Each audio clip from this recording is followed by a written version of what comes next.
Hello, so we're going to do a quick rundown on how to shoot in a space when you have multiple lighting options, going through choosing different options, and how you can alter the light to get the most out of the space you're using. Today, I'm shooting Chase in studio, and we have a lot of natural light coming in, which is great, so we're going to use that. We also have some studio strobes that we're going to use in a few different ways, from using them direct to bouncing them. And let's have a look at the different ways that we can use these light to get different looks for our shoot. Here is our model Chase, and as you can see, I'm using the window light, and I wanted to backlight him and get some of the light coming through the window to be kind of hazy.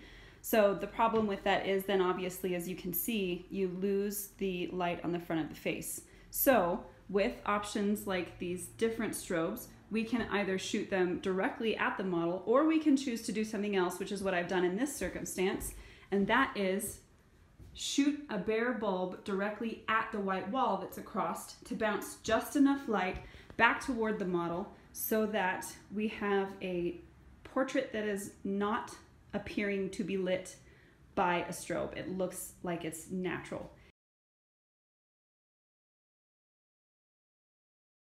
All right, so now instead of using bounced light, what I've done is taken the same bare bulb used in an octa, and I'm firing it at Chase against this wall. And since the wall is bare, what I'm actually doing is making it look like he's standing in hard sunlight. So the light that's coming down is hard light. It's going to really cut across his features. And since there's nothing else to distract, there won't be anything to tell the eye that we're actually in a studio. So when we're done, we may very well end up with images that look like Chase is hanging out outside against the side of a building.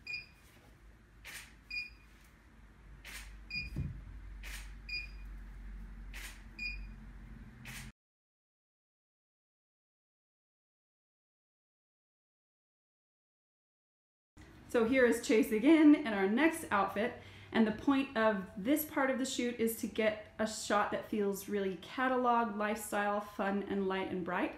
And so what I've done is I've got the windows open so we can let in some natural light, and then over here I have my Alien Bee through a nice big Photex soft lighter, and I'm actually going to key light with this strobe. And I've opened up my shutter speed so that the window light that comes in is actually going to act as fill for me. That way I don't have to use another light, and we have a nice, soft, natural feeling big light source that's going to give us that light, bright, airy feel that we want for this shoot.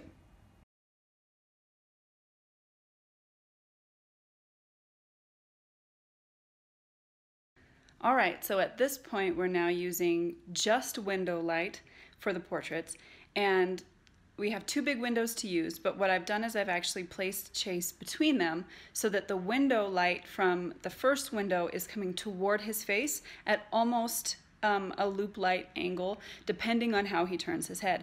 And because there is no other light source in the room, I can adjust my shutter speed to vary how much light bounces back off of our white walls, which you can see right behind me. So these bounce a good amount of light back toward the subject, but I can control that with my shutter speed and varying the shutter speed and the aperture to balance how much light is hitting the shadowed side of his face. So I'm going to show you what that looks like. Here's our handsome model, and you can see that where the light is coming, we've got just about some Rembrandt light happening, where you can get that little triangle of light on the opposite side of his face, and then as he moves, the light alters just a little bit for us.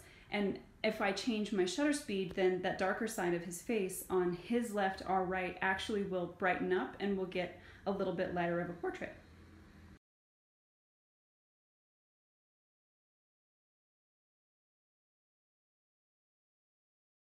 All right, for our second to last setup here, what I've done is I'm completely ignoring the window light, and I'm using just strobes, and I'm doing something that's a little bit strange, but experimental, to try to come up with a really unique looking lighting setup. And so what we've got here, there's Chase. So what we have here is a huge black V-flat, and I'm using a strobe with it, but I'm actually flagging half of the light with the V-flat. So you can kind of see that the V-flat is right in between. Close, but not touching safely, no modeling light is on. And then up above, I've just kind of draped a fabric to stopper some of the light. And then on this side over here, I have my alien bees with the Photex soft lighter, and I'm actually bouncing that against the wall just to create enough fill so that we don't lose one side of his face in shadows. So what that basically has given us is a light that is fractured a little bit so that when it hits the backdrop, there's several different shadows that are being cast. It's hard enough to give us some good contrasty light, but that diffusion fabric that's draped over that is actually softening a little bit of it. And so as Chase is moving through the light, we're actually getting a couple different looks from the entire setup. So the images will be after this part of the video, and you'll be able to see some of the effects that we were able to get from experimenting a little bit with these two strobes.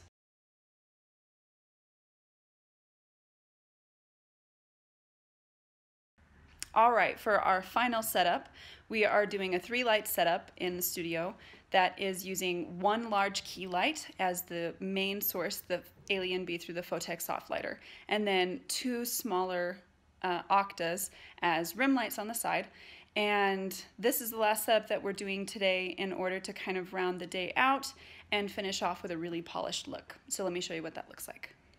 There's our handsome model Chase, and you can see on either side of him we have 1 octabank on each side to kind of give a little bit of rim light to the sides, and then the large Photex soft lighter, I believe it's 56 inch on the alien bee. And this is at, I want to say, an 1/8 power, a 16th. Yep, a 16th. And then these, I believe, are 300 watt seconds a piece, and they are at minimum power just to give a little bit of a boost.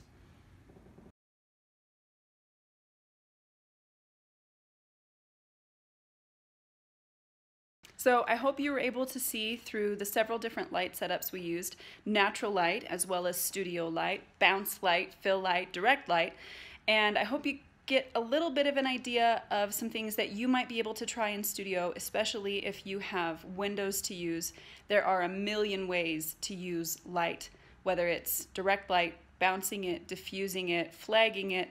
Everything you can do with light could amount to a world of different looking photos for your portfolio. So I hope that little peek helped you out. Have a look at the photos down in the article, pick them apart a little bit so you can see how they were lit, and let me know if you've tried any of these setups, or if you plan to try them, let me know how they work for you.